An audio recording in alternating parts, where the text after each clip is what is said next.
Hugo, t'es de retour. Et oui, Hugo est là, c'est bon. Bonjour à tous, enchanté tout le monde. Je propose qu'on commence gentiment ce petit et premier webinaire de Keycase, accompagné de Gabriel, qui va nous présenter donc sa nouvelle méthodologie issue de son livre Acquisition Strategy Design. Mais avant ça, je propose que pour les quelques participants qui nous connaissent pas, bonsoir Cyrielle, pour quelques personnes qui ne nous connaissent pas, on puisse un peu se présenter, Gabriel et moi. Donc je commence et en quelques mots, je suis cofondateur de Keycase. On a créé Keycase en fait pour permettre aux professeurs de disposer de problématiques réelles d'entreprise en adéquation avec leurs enjeux pédagogiques. Et donc l'idée à travers ça, c'est vraiment de permettre à l'ensemble des professeurs de pouvoir facilement intégrer des problématiques réelles d'entreprise et donc de pouvoir facilement mettre en place une pédagogie par projet pendant leurs cours. Et donc, on accorde tout particulièrement de l'importance à aider les professeurs dans leur quête de développement en fait et d'amélioration de leur pédagogie, et d'où le fait de pouvoir justement être présent aujourd'hui avec Gabriel, qui va vous apporter une toute nouvelle méthodologie pour laquelle je suis persuadé vous allez pouvoir beaucoup apprendre et pouvoir facilement réutiliser dans vos différents cours. Donc Gabriel, je te laisse te présenter, toi et ton histoire. Merci beaucoup, Hugo. Donc, je m'appelle Gabriel Dabichwebel, je suis le fondateur d'Une Minute 30. J'ai fondé Une Minute 30 en 2012. Une Minute 30, c'est l'agence pionnière en France autour du sujet de l'inbound marketing. L'inbound marketing, c'est devenir son propre média et convertir son audience en client. Et c'est une démarche qu'on s'est appliquée à nous-mêmes depuis 2012. Donc, depuis 2012, on produit un article de blog par jour, une newsletter par semaine, un livre blanc par trimestre, des vidéos sur LinkedIn, des webinaires une fois par semaine. Et on a aussi monté une maison d'édition. Donc voilà, moi je venais des télécoms et des médias, et depuis le début j'ai eu envie je connaissais pas le secteur de la communication et des agences, et j'ai fait tilt quand j'ai découvert l'inbound marketing, et ce qu'avait inventé HubSpot m'a parlé, ou ce qu'avait formalisé HubSpot m'a parlé, et j'ai voulu me l'appliquer pour déjà être mon premier laboratoire et pour pouvoir vendre ça à mes clients. Donc voilà, ça fait 9 ans que ça dure, avec des très belles références comme Apple, avec qui on a bossé pendant de longues années, Oracle, SAP, avec qui on bosse toujours, les deux derniers, Guy Hockey, le SCP, je crois qu'on est à 500 clients depuis ces 9 ans. Et donc, dans le prolongement de cette activité, on a toujours été beaucoup sur de la production de contenu, sur de la création de méthodes, déjà en formalisant les démarches autour de l'inbound marketing. Et maintenant, le livre dont je vais vous parler, c'est celui-ci, Acquisition Strategy Design, plan marketing nouvelle génération. C'est un livre qu'on a écrit avec 22 experts, donc des consultants de l'agence, des consultants extérieurs, des experts en marketing, pour réunir tout un savoir-faire autour de l'acquisition, avec une vision vraiment transverse de l'acquisition. C'est qu'on considère que l'acquisition, c'est pas seulement une discipline du marketing, mais ça doit être une approche commune des processus d'acquisition. Donc ça doit réunir marketing, communication et vente, parce que le socle de la méthodo, c'est de s'appuyer sur la compréhension des parcours d'achat des clients. Je vais vous présenter une petite vidéo rapidement qui présente la méthode, mais le cœur de la méthode, c'est de dire que pour bien construire sa stratégie d'acquisition, pour amener un client un prospect à devenir client, il faut le faire progresser dans son parcours d'achat. Et à ce titre, la notion de persona, qui est aujourd'hui est au cœur de l'inbound marketing et depuis une dizaine d'années au cœur du marketing digital, pour moi me semble pas suffisante. Elle est bien sûr très intéressante, on comprend les jobs to be done, on comprend les pains, les gains, ce genre de choses, mais c'est pas suffisant dans le sens où la persona est plus une photo de qui est votre prospect, quelles sont ses attentes, là où le parcours d'achat est la vidéo de comment il va acheter. Et le cœur de la méthodo, c'est de réussir à formaliser ce parcours d'achat. Et pour ça, on a imaginé un canevas d'acquisition, un peu comme dans le livre qui nous a servi aussi de modèle de ce livre-là. C'est les 2 livres d'Osterwalder. Il y en a plus depuis, mais Business Model Nouvelle Génération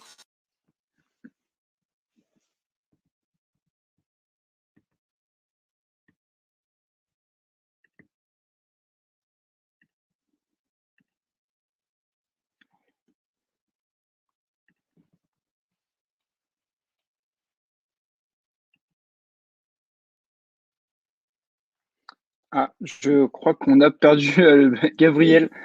Ok, Ouais, Gabriel est je de suis de retour. retour. Ah, je sais pas si c'était moi ou toi qui, qui Non, buguait. j'ai tiré un fil et ça a foutu la merde. Euh, ça remarche pas. Quoi? Si c'est bon. Vous m'entendez ou Ça, pas? ouais, mais la caméra est coupée. Ouais, mais je sais pas pourquoi elle est coupée, mais pour l'instant, je vais continuer à parler pendant la vidéo. J'essaierai de voir ce qui marche pas.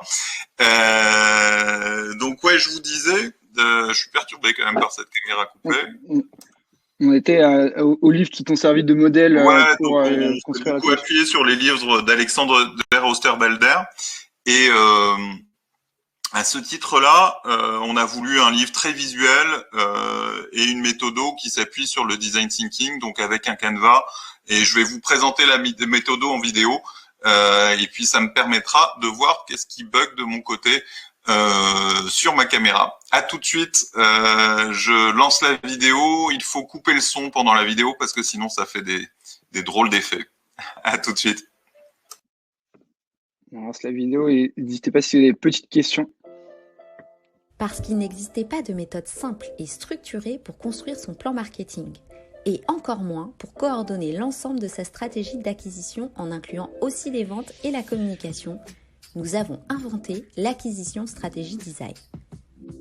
Une approche systémique centrée sur l'évolution du client tout au long de son parcours d'achat qui permet d'améliorer le ciblage et la compréhension client, d'organiser et d'aligner ses équipes marketing, communication et vente, de définir et de prioriser ses actions et ses investissements d'acquisition client. La méthode acquisition stratégie design plan marketing nouvelle génération se déroule en 4 étapes. 1. Avec le canevas d'acquisition, vous vous posez les bonnes questions pour vous mettre à la place de votre client. 2. À partir des réponses aux questions formalisées de façon détaillée, les étapes de maturité du client, avec les actions qu'il réalise pour franchir ces étapes et les émotions qu'il ressent tout au long du parcours. 3. Une fois ce travail réalisé, identifiez les bons canaux pour toucher le client en fonction de chacune de ces actions. Listez toutes les actions d'acquisition que vous pouvez mettre en place, avec les bons indicateurs intermédiaires, les équipes responsables de l'action et les outils et supports nécessaires. Enfin, priorisez vos actions et construisez votre plan d'acquisition complet. Retrouvez la méthode pour construire son plan d'acquisition et toute la cartographie de l'acquisition détaillée dans le livre Acquisition Stratégie Design Plan Marketing Nouvelle Génération. Le guide ultime pour construire pas à pas son plan d'acquisition de clients et aligner communication, marketing et vente. Par 1 minute 30, Publishing.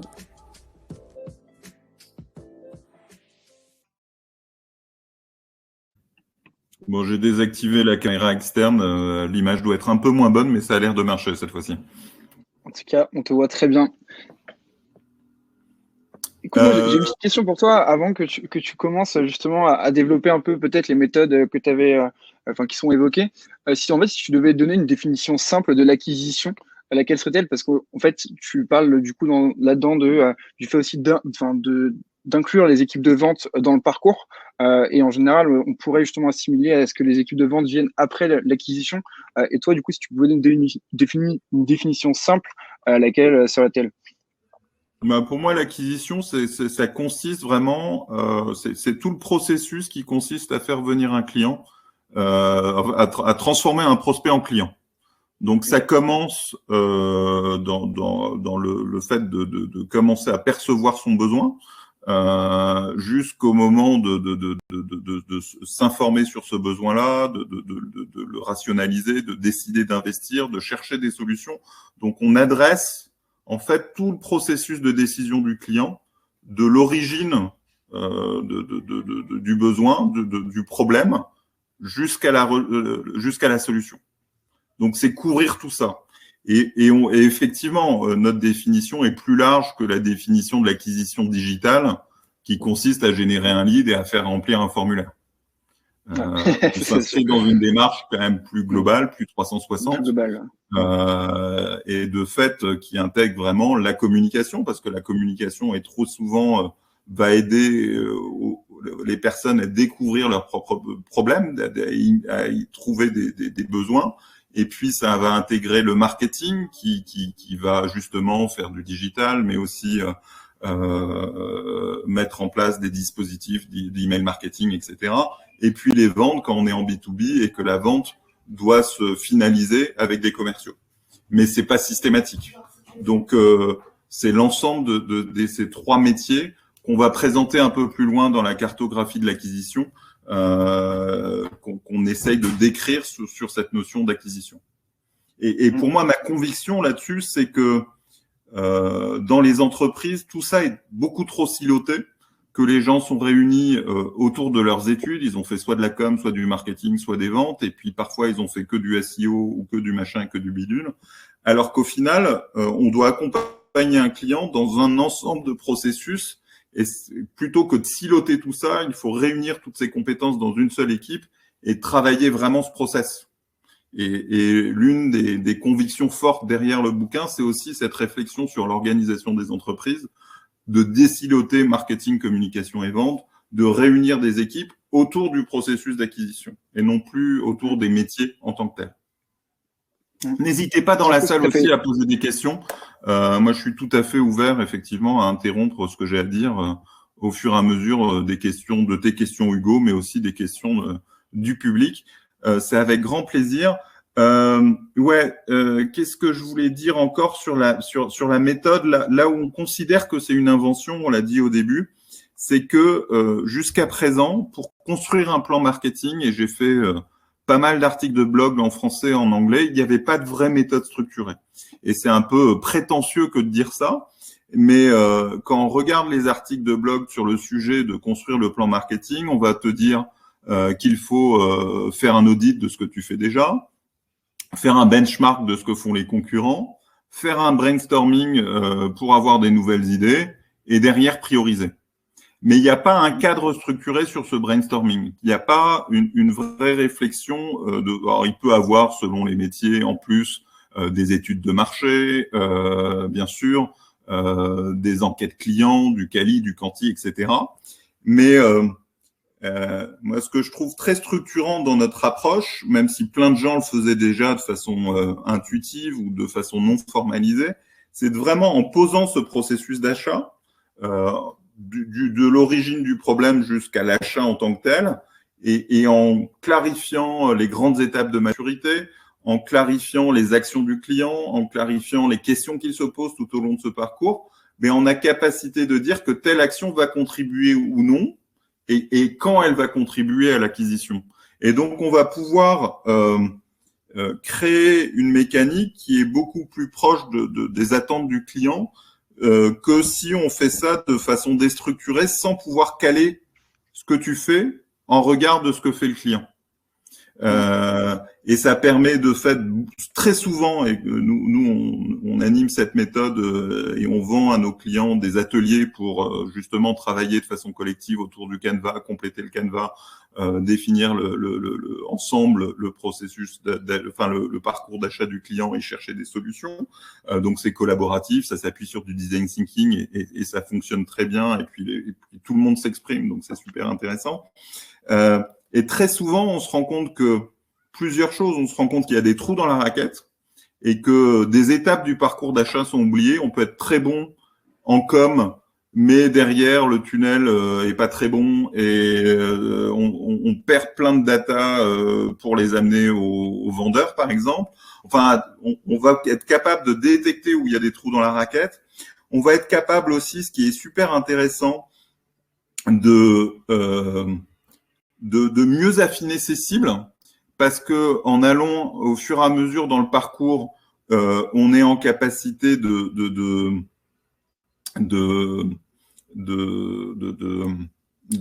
d'identifier des étapes de maturité qui sont plus faciles à adresser que tous les clients. Par exemple, on a travaillé avec des gens qui vendent, une start-up qui vendait des montres mécaniques moins chères que Rolex ou que Tag Heuer, etc., mais avec des très bons mécanismes, etc. Et en travaillant sur le parcours d'achat de leurs clients, ils se sont rendus compte que c'était pas tous les hommes susceptibles d'acheter une montre qui achetaient une montre de leur marque, mais que en franchissant les étapes, ceux qui achetaient leur marque, c'était des gens qui avaient déjà acheté une autre montre mécanique et qui étaient en train de commencer une collection et qui n'avaient pas moyen de s'acheter toutes les super Rolex et toutes les super tags, mais qui voulait avoir un certain nombre de mécanismes, etc. Donc, on a cette capacité aussi à affiner les cibles et à mieux construire le ciblage grâce à la méthode, ce qui est quand même assez intéressant. Et ça se ressort souvent comme ça en atelier. Une autre fois, en atelier, on a eu l'occasion de changer l'offre parce qu'on se rendait compte que les clients n'attendaient pas cette offre et on a pu twister l'offre pour que ce soit une offre un peu différente.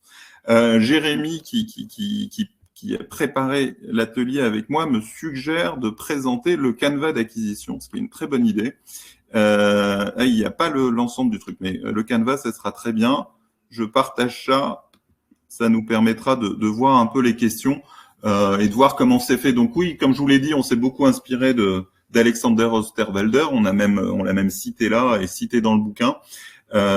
Donc on a construit ce canevas d'acquisition qui est la première étape de la méthodologie autour justement du parcours d'achat avec aussi la notion du double diamant qui est une notion que connaissent bien ceux qui font du design thinking. Qui correspond au processus de décision et qui se fait en 2 étapes, avec en 4 étapes. Donc une première phase de divergence où on se pose des questions concernant un problème, une convergence pour clarifier le problème et se mettre d'accord sur le problème qu'on veut traiter, puis après une divergence pour trouver des solutions au problème et de nouveau une convergence pour mettre en place le plan d'action. Donc on a construit ce canevas autour de ce double diamant parce qu'on est sur un processus de décision et donc la première partie, le premier diamant, c'est des questions concernant la découverte du problème, donc qui découvre le problème et comment, on adresse la notion de persona, comment s'implique-t-il dans le problème, comment il va le découvrir, qu'est-ce qu'il va investiguer.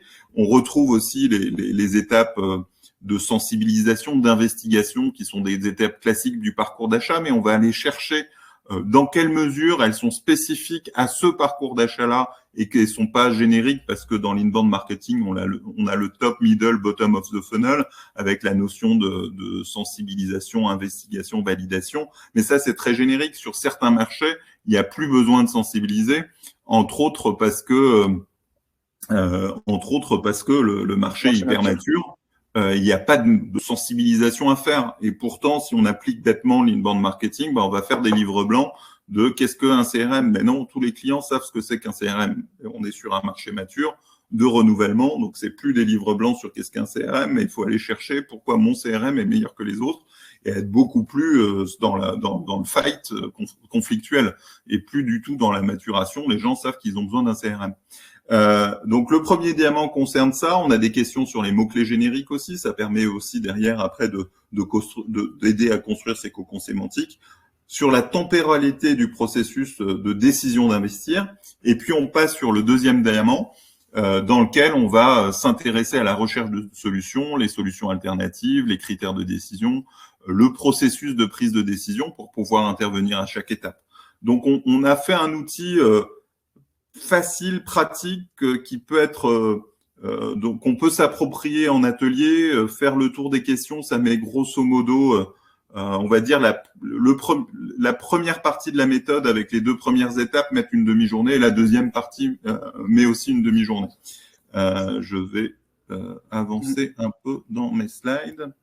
Clairement, là, en fait, on retrouve vraiment un espèce de persona amélioré qui va vraiment se centrer sur l'utilisateur et de réels besoins, à l'inverse du persona plus classique. On va s'interroger plus sur des questions liées à la personne. Voilà, Jérémy, 22 ans, par exemple, mais qui vont pas vraiment être centrés sur les besoins de l'utilisateur. Donc là, c'est hyper pertinent et donc c'est hyper intéressant, justement, cette méthode que vous avez mis en place.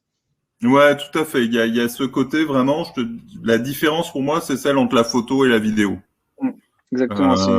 Vu que tu veux faire bouger ton client, tu veux le faire progresser dans son parcours d'achat pour qu'il achète à la fin, la vidéo est beaucoup plus efficace pour l'adresser que uniquement la photo de ses besoins. Je te donne un exemple. Dans tous les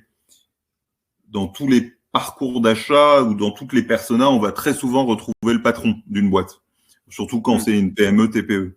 Et on fait un travail de persona sur le patron. Mais très souvent, le patron n'en a pas grand-chose à faire de vos solutions parce qu'il a plein de soucis, etc. Donc, quand on fait un travail de persona sur un patron sur une solution de CRM ou sur une solution de papeterie ou n'importe quoi, bah, très souvent, ça fait pas partie des enjeux du patron. Et donc, le travail sur la persona va pas être très intéressant pour parler au patron. En revanche, quand on analyse le parcours d'achat, on se rend compte que le patron intervient à un moment donné dans le processus d'achat, mais à un moment bien défini, pas très longtemps, pendant un comité de direction ou pendant une seule réunion, et qu'à ce moment-là, c'est pas à vous de bien parler au patron, mais que le gars qui est porteur du projet, faut qu'il ait les bons arguments pour le patron. Donc, il ne s'agit pas de créer toute une stratégie de com vers le patron qui ne s'intéresse pas à votre solution, mais d'avoir une stratégie de com ou de marketing vers le porteur du projet pour qu'il ait les bons arguments face au patron. Ça reprend le concept de demande waterfall, justement. Voilà, et bien comprendre la mécanique du processus de décision et comment le client intervient. J'en profite aussi parce que dans les slides, j'ai pas l'ensemble du livre, mais vous le voyez, l'ensemble du livre est fait de cette façon-là, donc on est très graphique, on est très visuel. C'est fait par demi-page, donc les notions sont concentrées. On détaille vraiment chaque étape. Alors là, c'est pas le livre, c'est justement un résumé.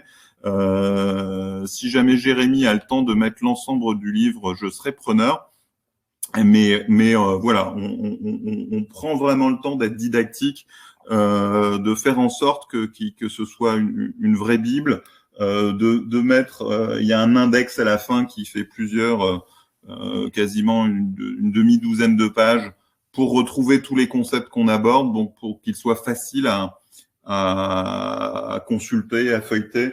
Je l'avais sous la main, je vais pouvoir présenter visuellement des pages au hasard. Il y a aussi, tiens, je suis bien tombé sur une page, pendant le bouquin, on utilise un cas fictif qui une entreprise qui s'appelle Lavage Pourpre, qui ressemble un peu à Apple, avec une dimension qu'avait Apple au tout début, un peu B2B, de vente de logiciels, mais aussi une dimension B2C de vente de téléphones et de tablettes. On a fait parler des personnages, ça permet facilement de s'approprier les concepts de la méthode, ça permet aussi facilement d'avancer dans le livre, d'avoir un fil conducteur. Donc là, je tombe souvent sur ces acteurs, mais voilà, pour chaque étape, on essaye de montrer des cas, de donner des phrases. Par exemple, quand il s'agit de définir les actions du client, on va dire qu'il faut les écrire avec la structure il, elle, présent, complément. Donc, il recherche des solutions, il évangile le problème en interne, etc. Tout ça pour que ce soit facile à mettre en place soi-même dans le cadre d'un projet d'étudiant ou au sein d'une entreprise, même sans faire appel à 1 minute 30 et sans qu'on soit là pour faciliter les ateliers. S'il n'y a pas d'autres questions de ton côté ou dans la salle, je propose de mettre la deuxième vidéo. Allez, ça marche. Allez, vas-y. Alors, la deuxième vidéo, juste pour l'introduire, c'est la cartographie de l'acquisition. Donc, dans le livre qui fait 330 pages, on a les 120 premières pages. C'est l'introduction et c'est la méthode bien détaillée où chaque étape est détaillée, chaque question du Canva est détaillée. Il y a l'histoire de Lavage Pourpre qui donne la façon de dérouler la méthodo. Et puis les 200 pages ou les 210 pages restantes, c'est la cartographie de l'acquisition. Et c'est ce que je te disais un peu en introduction quand tu m'as posé ta question sur l'acquisition. C'est un peu tous les leviers qu'on peut mettre en place pour aider le client à progresser dans son parcours d'achat. Et cette cartographie, on l'a faite sous forme de diagramme de Venn. Tu sais, c'est les patates que tu as en maths. Et pour réunir un peu tous les métiers, parce que la communication, c'est un certain nombre de métiers, le marketing aussi. On a essayé de réunir tout ça. On est encore en train de travailler dessus là pour la deuxième édition parce que on est en train de sortir une deuxième édition vu qu'on a vendu les 1500 premiers bouquins pour travailler justement sur des faits que nos patates en fait elles sont mouvantes, de plus en plus de choses sont absorbées par le marketing. Donc on va mettre sur les zones de recoupement, on va mettre des hachures parce que selon les pays, selon les entreprises, le brand marketing ou la communication de marque sont soit du côté de la com, soit du côté du marketing, par exemple. Et il y a plein de choses qui sont comme ça en train de bouger. Donc c'est ça qu'on présentera dans la nouvelle version. Je partage la deuxième vidéo. Hop, Start vidéo, je t'invite à couper le son de nouveau et on se retrouve dans 1 minute. L'acquisition client est un processus clé de la vie d'une entreprise qui regroupe de façon transversale plusieurs spécialités dont les 3 principales sont la communication, le marketing et la vente. La communication consiste à transmettre un message.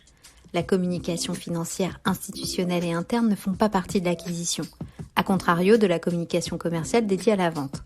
Celle-ci est composée de la communication de marque, de l'achat média, des relations publiques qui incluent toutes les parties prenantes, presse, influenceurs, partenaires, etc. et de la e-réputation. Le marketing et en particulier le marketing opérationnel sont au cœur de l'acquisition, à l'exception néanmoins du marketing stratégique, de la fidélisation et du marketing international. Le marketing produit consiste à définir le produit adéquat par rapport au marché. Le pricing consiste à définir les prix des produits. Les études à tester auprès du public. Le marketing de la distribution rapproche les produits des consommateurs. Il s'appuie sur la communication de proximité et est révolutionné depuis ces dernières années par l'e-commerce, qui est arrivé avec toutes les nouvelles spécialités du marketing digital, dont bien sûr le référencement naturel payant est maintenant sur les places de marché, et aussi l'achat média en ligne, sous toutes ses formes. Display, affiliation, social ads, native ads, retargeting, le social media marketing, le marketing mobile et le marketing de la performance. Le marketing de contenu existait déjà, mais il a été terriblement renforcé par le digital, tout comme le marketing relationnel, qui a bénéficié de nouveaux canaux de marketing direct et de nouveaux outils, produisant toute une somme considérable de données. 3e composante essentielle de l'acquisition, la vente, avec la prospection commerciale, l'avant-vente, la négociation et maintenant les nouvelles techniques de social selling.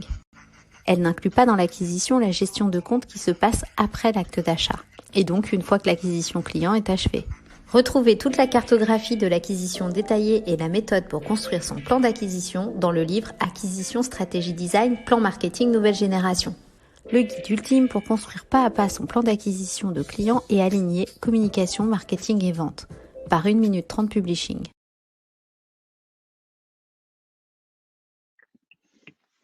Pour la 2e vidéo. Et j'ai l'impression qu'il y a quelqu'un qui nous a rejoint, Pierre Bourgeois. Bonjour Pierre. Vous m'entendez? Oui, on t'entend. Et si tu veux mettre ta caméra aussi. Ma caméra, alors, elle ne doit pas. Attends. C'est en haut. En haut. En haut. Ah oui, tout bêtement là. Alors, on ne voit pas grand-chose. Ah bah non, il me demande de partager la question. Ah, je peux appuyer sur le beau bouton, pardon. C'est tout à gauche. En haut à gauche. J'ai appuyé sur l'écran. Bon, peu importe, ça n'a pas l'air de marcher. Hein. Là. Bon, peu importe. En fait, j'ai voulu poser une question tout à l'heure, mais je suis arrivé bien. Je n'ai pas l'habitude de cette plateforme, donc de fait, j'ai parlé un petit peu dans le vide. J'ai bien senti que personne ne m'entendait. Non, c'était juste, donc j'en étais resté à coordonner, donc communication, marketing, vente. Bon, ça c'est parfait, hein, parce qu'effectivement, s'il y a un mot qui est un maître mot en ce moment, c'est bien celui de la coordination entre tous ces métiers. Juste pour la communication, je voulais savoir si en fait la démarche incluait la nature du contenu. Voilà, c'était ma question, elle était toute simple en fait. Parce que il y a des dans le parcours d'achat, effectivement, alors il y a eu des exemples intéressants que j'ai entendus, mais il y a des contenus de différentes natures. Est-ce que ça l'inclut ou alors c'est pas le cas? Très honnêtement, j'en sais rien. C'est pour ça que je pose la question. Qu'est-ce que tu entends par nature du contenu? Eh bien, tout au long de ce parcours d'achat, il y a des besoins de contenu qui se font, qui émergent. Alors évidemment, là, on parlait du directeur, du patron, etc. C'est pas tout à fait les mêmes contenus, c'est pas toujours les mêmes arguments. En plus, il y avait des contenus qui vont être plus près de l'offre, des contenus qui vont être plus près de l'expertise. Je voulais savoir, voilà, si dans la démarche, c'était quelque chose qui était inclus. Voilà, ouais, c'est juste une question, hein. Ouais, effectivement, j'ai pas beaucoup parlé de la 2e partie de la méthodo, qui elle va consister à chercher ensemble des actions à mettre en place pour faire progresser le client dans son parcours. Et parmi ces actions, on a les 80 leviers évoqués dans la cartographie de l'acquisition. Et effectivement, quand on constate que le patron se pose des questions sur le retour sur investissement de l'achat, à un moment donné, on se dit qu'un bon contenu à partager, c'est un petit calculateur de retour sur investissement, par exemple. Ou une fact sheet qui va permettre d'avoir des exemples de retour sur investissement. Ouais. Quand à d'autres moments du parcours d'achat, on peut avoir sur un marché, là je parlais des marchés où il n'y avait pas besoin de sensibilisation, mais sur des marchés peu matures à sensibiliser, là on se dit que potentiellement un livre blanc qui présente les enjeux, qui soit mis en téléchargement est un bon truc, ou qui soit partagé sur LinkedIn est un bon sujet. Donc parce qu'on sait ce que fait le client dans son process d'achat, on peut imaginer des actions pertinentes par rapport à ce client-là. Je donne un autre exemple qui n'est pas digital et que je trouve intéressant de prendre souvent, c'est si on sait, grâce au parcours d'achat ou grâce à une analyse de ce que fait le client, que tous mes clients passent par la même sortie de métro, ben on va se rendre compte que distribuer des flyers à cette sortie de métro, c'est sûrement plus pertinent que d'aller chercher à cibler les gens sur Facebook. Typiquement, il y a un grand salon qui réunit tous les acteurs d'une profession. Ce jour de grand salon, être à la sortie du métro pour distribuer des flyers, on a un bon retour sur investissement. Ouais. Et en fait, c'est des choses comme ça très simples qui viennent mixer online, offline, inbound, outbound, qu'on peut vraiment mettre en place parce qu'on sait ce que fait le client. D'accord. J'ai profité de notre échange. En plus, tu n'avais pas ta caméra pour faire passer quelques slides du livre.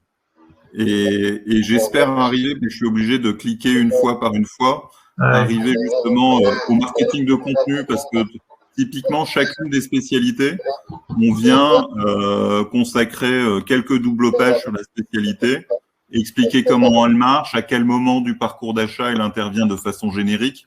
Donc, on reprend la figure du double diamant pour savoir à quel moment du parcours d'achat la spécialité intervient. Et on essaye d'expliquer tout ça. Et à la fin, on a un tableau de synthèse aussi qui permet de rechercher les actions à faire en fonction de la position dans le parcours d'achat. Mais justement, la communication, pour répondre à ta question, Pierre, aussi, je pense que la communication elle vient justement jouer un rôle dans l'ensemble du parcours d'achat, puisqu'en fait, l'utilisateur qui va devenir prospect va pouvoir d'une part en fait être éduqué.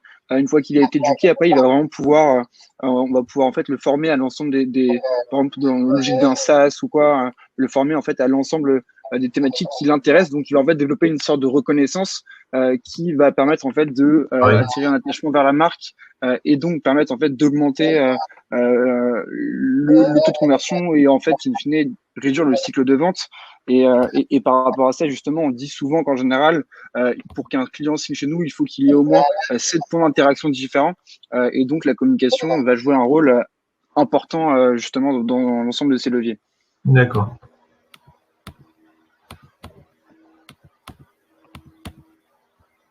Je continue à vous présenter un certain nombre de pages. N'hésitez pas à faire des questions. On présente un peu. Là, c'est le cas de la vache pourpre. On arrive à la cartographie de l'acquisition. Alors, la vache pourpre, exactement, c'est quoi? Parce que ça, c'est quelque chose que je ne connais pas du tout. Non, l'idée de la vache pourpre, alors bien sûr, c'est un bouquin connu de Seth Godin. Oui. Et c'est le nom qu'on a donné à l'entreprise qui est notre cas fictif tout au long du bouquin. D'accord. Ah oui, c'est dans le livre, donc. Oui. Et on montre différents acteurs de l'entreprise, comment ils réagissent. Donc, il y a la patronne, il y a le responsable com, il y a le responsable des ventes, il y a le responsable marketing.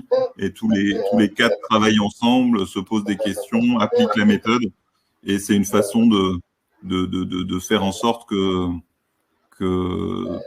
pour aider l'appropriation de la méthode et l'appropriation des concepts aussi, parce que voilà, vache pourpre, y compris sur la suite du livre, pour montrer comment elle peut utiliser la com, le marketing, les ventes pour construire sa stratégie d'acquisition. Ce qui est intéressant dans le livre, on essaye de présenter aussi une fiche des différents métiers de l'acquisition. Donc là, je suis sur la com, le DIRCOM, le chargé de com, le directeur de création. Et on fait ça pour le responsable SEO, le content manager, le SDR, dans des mécaniques de vente plus modernes, etc., etc. Le social seller.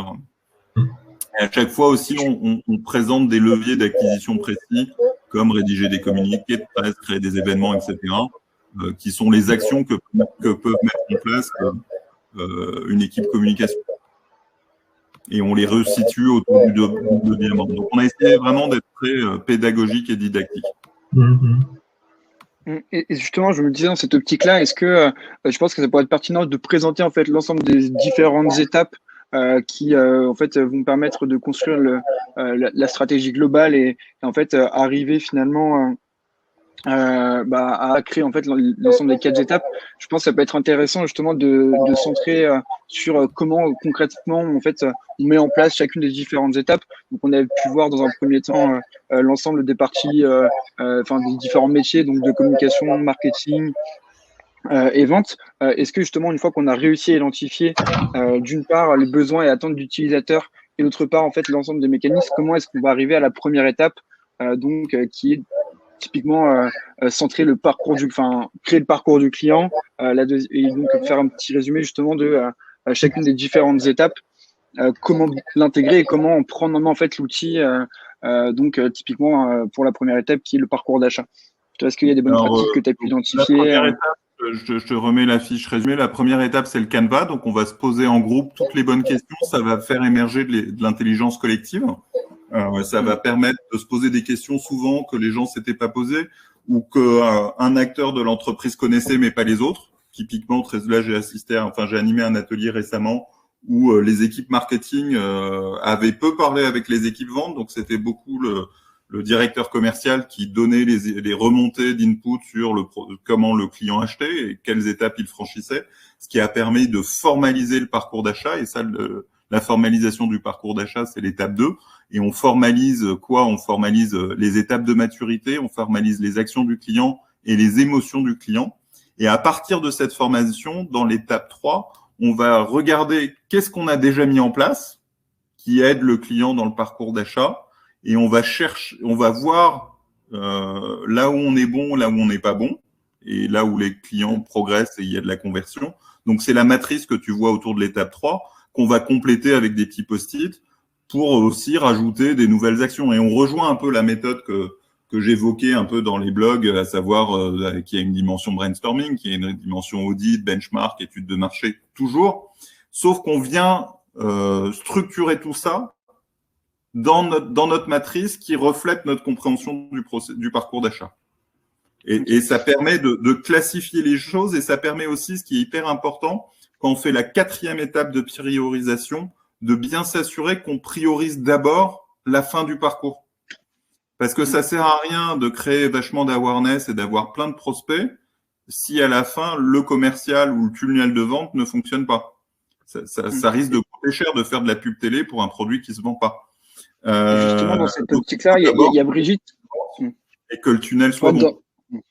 Ouais, carrément. Et justement, dans cette optique-là, de justement essayer de pas en fait renverser dans une passoire en faisant beaucoup de awareness et d'acquisition au sens générer du trafic pur.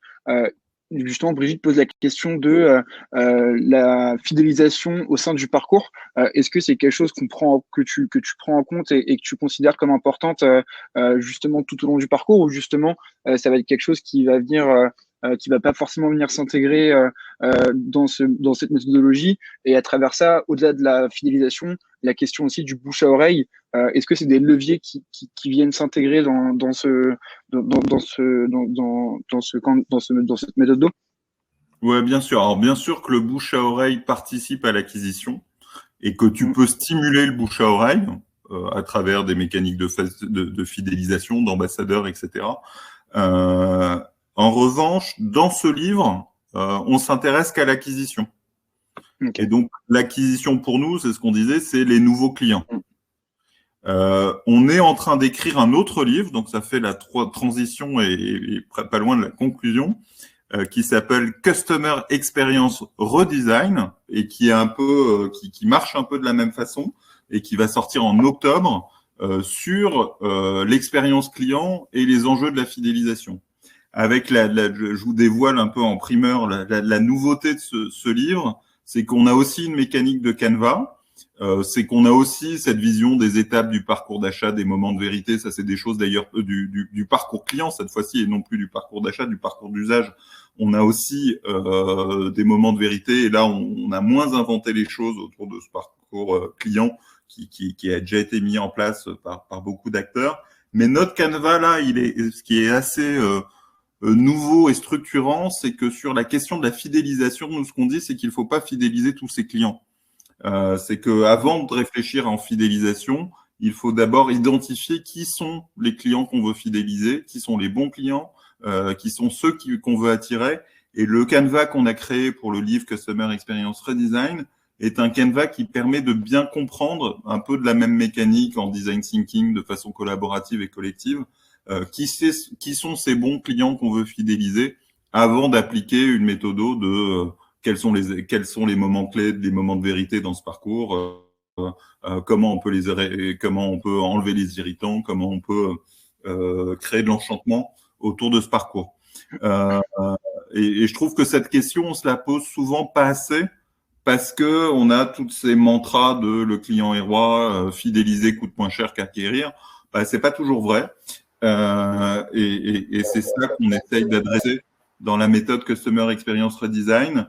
Voilà, et on approche un peu de la fin, on voulait tenir en 45 minutes.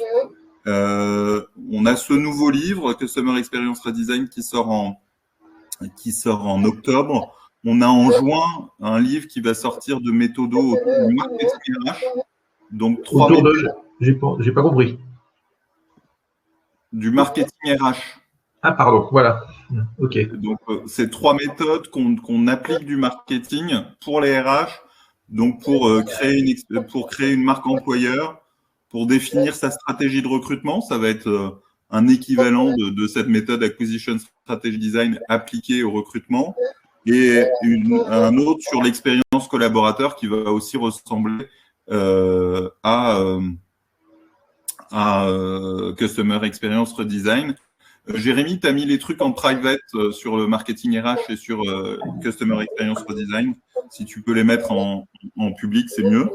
Et puis, on va sortir en novembre un livre sur les processus de vente aussi, donc avec une réflexion sur comment construire son processus de vente, toujours en appliquant un canevas pour bien comprendre les enjeux de la qualification, de la proposition du closing, formaliser son arbre de décision, son arbre de go-no-go, et puis après venir produire les bons contenus, les bons storytelling dans ce parcours d'achat. C'est hyper passionnant et ça fait un bon pâté de livre, donc franchement félicitations, et celui-là est hyper qualitatif pour le peu que j'ai pu voir, et aussi pour répondre à la question de Brigitte. L'idée là, c'est que comme on est convenu avec Jérémy et Gabriel, qu'on vous offre ce livre-là pour que vous puissiez vraiment l'appliquer dans vos différents cours, et que ça sert vraiment d'une méthodologie qui pourront en fait être servie et que vous pourrez montrer à vos étudiants, qui en fait, comme vous avez pu voir, hyper applicable, hyper structurée, hyper innovante, et qui vient vraiment répondre aux enjeux du marketing d'aujourd'hui, qui sont en fait aujourd'hui les maîtres mots, c'est l'alignement entre les différentes équipes pour répondre aux besoins du client. Et en fait, cette méthodologie tout en un permet de vraiment prendre en compte l'ensemble de ces critères et de permettre de passer de la stratégie à l'action. Donc, je vous invite vraiment à essayer au maximum justement de l'intégrer dans vos différents cours, et de manière à ce que ce soit le plus concret et pertinent pour vos étudiants. Et en tout cas, je trouve que justement cette méthodologie est assez passionnante, et par rapport à typiquement moi les cours que j'ai pu avoir en marketing se rapproche vraiment de la réalité, donc en tout cas merci beaucoup Gabriel pour nous l'avoir présenté de manière très très très concrète et assez précise, et donc on vous enverra le lien vers le bouquin. Donc voilà, en tout cas c'était super intéressant. Oui, c'est vraiment très intéressant. En tout cas, on a dû vous le dire 1000 fois, mais c'est vraiment très structurant, et pour finalement les étudiants, c'est très intéressant que ça soit très structurant, parce que c'est vrai que c'est toujours des sujets sur lesquels ils sont toujours un petit peu dans le flou. Ouais, on a vraiment fait un effort de vulgarisation. Oui, tout à fait. Et ça, c'est vraiment très intéressant. Pas que pour les étudiants, hein, en fait. Hein, si vous... Non, non, mais notre première cible, c'est pas les étudiants. Oui, C'est déjà les responsables d'entreprise qui oui, bien apprécient et sûr. qui après nous achètent des prestations. Oui, oui. Mais on est ravis depuis le début d'une minute 30 d'avoir énormément d'étudiants qui lisent notre blog. Ah ben, Et on les envoie. Hein. Ouais, c'est ça. On a on une les envoie sur grosse le partie blog. de notre audience qui est étudiante. Oui, oui, tout à fait. On les envoie sur le blog d'une minute 30, effectivement. Oui. Moi, c'est vous qui m'avez sensibilisé à mes tout débuts au marketing, donc rien que pour ça, merci. Avec plaisir. Ça fait plaisir d'avoir ces retours-là. Et ça me fait plaisir d'avoir l'occasion de parler à des profs. C'est la première fois qu'on fait ce type d'événement directement pour des profs. Donc, c'est intéressant parce que c'est aussi avec vous qu'on a envie de bosser. Et la raison d'être d'une minute 30, c'est réenchanter et professionnaliser le marketing. Et donc, on est là pour servir nos clients, mais on est aussi là et on a envie de participer à mettre en place des méthodes, à apporter plus de responsabilisation aussi. Là, on a un livre qui va sortir, on a créé une maison d'édition qui s'appelle Marketing Zéro, sur le marketing responsable, fait par Patrice Lobigna et Philippe Guillonnet, qui sont deux experts marketing. Et voilà, on a une vraie volonté d'être des acteurs qui réfléchissent avec vous sur les enjeux du marketing, de la com et des ventes. Très bien, parfait. Merci beaucoup, Hugo, pour cet accueil. Oui, et puis merci pour cette présentation très, très intéressante. Merci beaucoup. Merci à toi, Gabriel, c'était super cool. Donc, merci à tous d'avoir participé jusque-là. Vous êtes encore pas mal nombreux. Donc, voilà, merci pour tout, Gabriel, et pour tous les professeurs avec qui on n'a pas encore eu l'occasion d'échanger. N'hésitez pas à me contacter avec plaisir pour voilà, vous aider à discuter de problématiques, créer l'entreprise dans vos cours et pour échanger sur des sujets de marketing parce que, comme vous l'avez peut-être pu le voir, je suis aussi un passionné. Donc, merci à tous d'avoir été présents et en tout cas, moi, j'ai pris beaucoup de plaisir à échanger avec toi, Gabriel. Donc, merci pour tout. C'était super cool. Super. Merci. Au revoir. À très bientôt.